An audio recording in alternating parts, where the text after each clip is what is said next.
What's up, guys? Here she is. We finally have her back in our tent that we were able to actually reconstruct. Brittany helped me out big time. My dad came over and helped me too. So it was a cumulative effort, but we got it.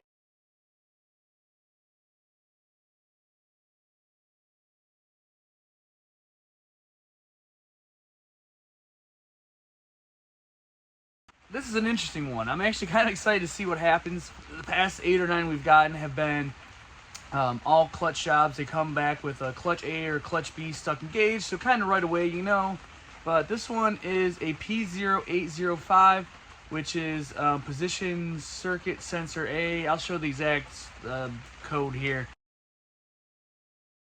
But good news is we might get away with an actuator, or worst case scenario, maybe TCM. I don't think, guys, that we're gonna have to open the transmission like we've done on the other ones. I think well, before I say it, let's just go ahead and switch. We're gonna go ahead and take the actuator on the top, which is A, swap with the B, and we're gonna see if it goes from position sensor A to position sensor B, and if it does, we know we have a faulty, actuator here. If not, the next thing would be TCM. And I do have a couple of those laying around, but I don't think it's a TCM, guys. I really think that it's going to be this actuator. And there's even a video on this with Big Ben's cycles. I watched a bunch of his videos, and he even said that most likely when you get this code, it's going to be a actuator. So without further ado, let's go ahead and start swapping these and see what happens. And that starts with getting that air box out, which only takes about a minute. All right, there is our actuator A. We got the 4 E8 bolts we're going to take out right now and pop this out.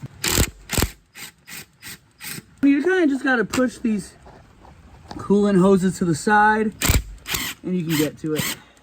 Right, and then here, I'm trying to figure out what this is. If you look, there's a spliced wire here. It goes behind the battery box. And then we have our ground, which you can tell has already been sanded. They tried to fix by doing sanding and tightening this up. And then you see the 2 wires go from here up through, and I'm guessing to this ground right here. I'm not exactly sure what that is. So I think we'll get this battery box out and see where this wire goes and see what the heck's going on there. But let's get at it. Let's see if our actuator will come out for us easily or not. I might have to persuade it with a hammer and a screwdriver here. And obviously, you don't want to hit this too hard. Just a nice, gentle couple taps will get it loose.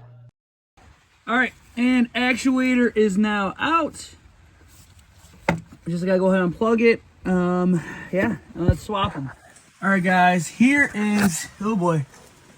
Let's see, yeah, I think that's our oil leak from up top. Okay, so we're gonna go ahead and do, and you can see this actually, I think it's our newest updated TCM because it's got the KO5. So we're going to go ahead and take this out and then swap it up top.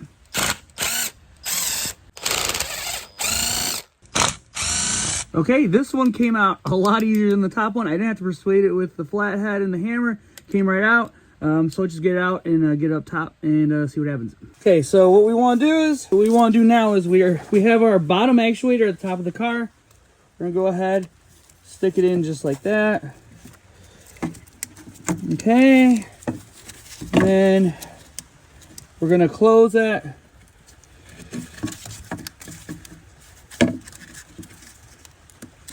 Okay. Guys, our actuator is now in. We're going to go ahead and put the B or the A on the bottom now. But I did notice, not only did they do the ground here, but you can see what people try to do, and I mentioned in our video, is people think it's going to be a quick fix of sanding down some grounds. This has actually never helped me in the 9 or 10 I've done so far. But I don't know. I mean, maybe it's an issue. I don't know if it's something that, someone said one day and put on YouTube and, a million people followed and wanted to see if it worked, or if it actually is a proven way to fix this. But like I said, I've never actually seen it myself. It's usually something to do with the internal in the transmission. All right. And this is going into here. Let me see if I can do it with one hand. I don't think I can. Okay, it's in. Now we just close that up. Clicks. All right, guys. And then it's going to go like this. And then just putting the 4 bolts back in as you saw me do before. And there she is, all ready to go. Our next step is, now that we got our actuators together, is we're gonna go ahead and take our air box and put it right back in, and then clear the codes and see what pops up. Okay, well, I think we're good to go. Air box is back in, all connections are made, battery is connected. So let's go ahead and clear some DTCs and see if we can get lucky, guys. So we're in the car. Our next step is to erase these previous codes, and then we're gonna start the car, run it, and maybe we have to drive it, but we'll see if it switches to the clutch position sensor B circuit, and then we'll know either way. So let's go ahead, reset.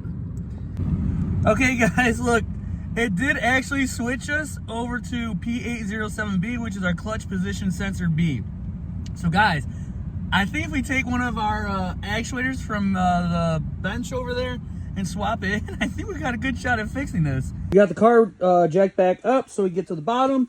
Good news, guys, is we don't have to take this air box out again. So you got the A actuator, because the bad actuator is now on the bottom. Easy to get to. I will show you. Thankfully, not very organized, but let's get that out of the way. I do have my spare parts. And look, we happen to have a couple little actuators right here. Actually, we have 3.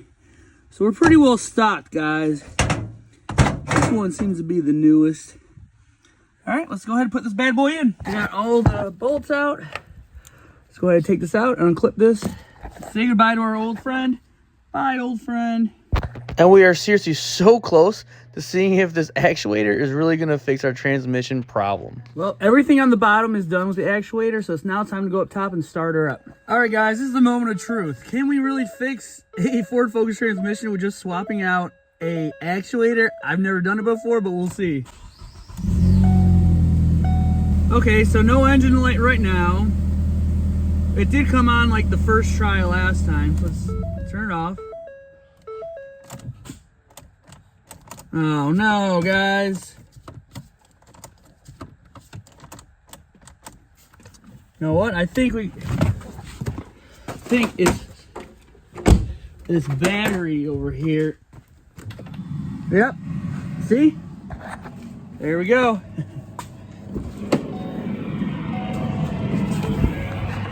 All right, we're back in action. All right, guys, here's the test. I'm gonna take it around the block, see if there's any hard shifting, weird shifting, no shifting at all. If an engine light comes on and we got a code that we can read. Because the next step, if this doesn't work, would probably be the TCM. Like I said, which I do have. I think I have 3 TCMs, so I'm ready to go. I'm stocked up on TCMs. We have no lights on the dash currently right now. Let's take it for a spin. We have a little bit of exhaust leak, so bear with me.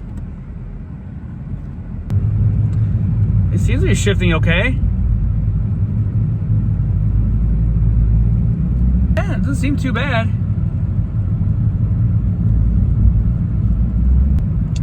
Guys, I mean, it seems pretty good. The steering wheel, it could use a little bit of alignment, but all right, guys. Yeah, it still has some shudder. When you go from first, it has a little hiccup. See right there? Yep. But besides that, it runs pretty good. The conclusion is, I took it for a test drive. It was 80% better. There was a weird little hiccup on the first gear. You know, we did put a used actuator in from the junkyard. I do have a couple more, so I'm gonna go ahead and just put another one in and you know, see what happens. Let's go ahead and get the other one in. Going back to our parts bin, I did locate another actuator. So let's go ahead and get this popped in. So here's the first one we put in that we just took out. And now we have our second one in. Let's go give her a test drive. And we don't have to clear the DTCs because, well, none came up when we were driving it. So I think we're good to go and just, you know, take it for a spin, see what happens. I'm not gonna jinx myself, but response seems a lot, or reverse seems a lot more responsive now after I swapped out the actuator. So I hope it's the same with all the gears. Here goes round 2, guys. All right, well, there's the other focuses in the street. I had to pull aside so I get this bad boy out. All right, guys, reverse works good. Let's go ahead, shift down. I think we still got a little bit of that hiccup on first. Let's see, maybe we'll do a clutch reeler and see what happens. It's like, yeah, it's right there, guys.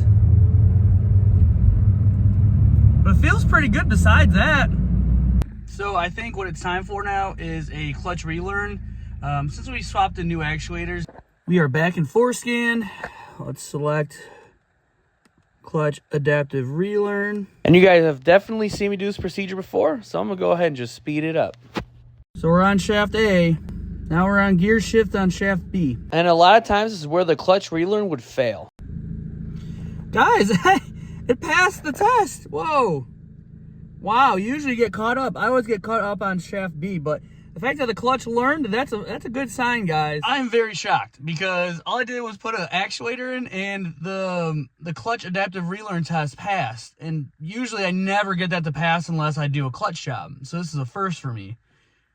I'm pretty excited. This is pretty cool. This is freaking cool. Who would ever thought, you don't have to do a clutch to fix a transmission and focus. I guess every so often you need a brake, right? And I'll take it. But the real test can be when we go to drive this and see if it actually did work. I mean, we just don't know yet, but we're gonna know. Now we have no power. You know what it is? That stupid battery terminal.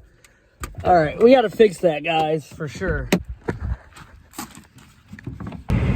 Test number, I don't even know anymore.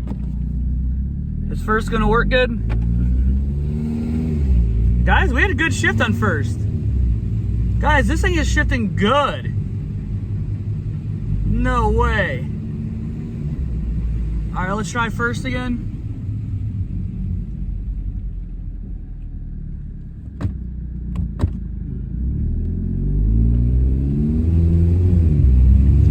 Okay, we had a good shift. Did we just fix this with an actuator and a relearn? Guys, it is driving good. No way. No way.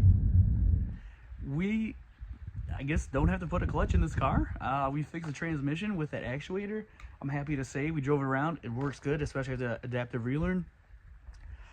I mean, thank the lucky stars. I mean, that is the best scenario you could hope for. There's still a few other things we got to do, but I mean, the big job, I mean, that saved us 700, 800 bucks. So I'm pretty happy about that. Thanks for watching, and make sure that if you like this, you subscribe so you can see more of our Ford Focus repair videos. And if you have a Ford Focus with a bad transmission, such as the one behind me, and you're trying to sell, let us know. We're always buying. Just leave a comment below.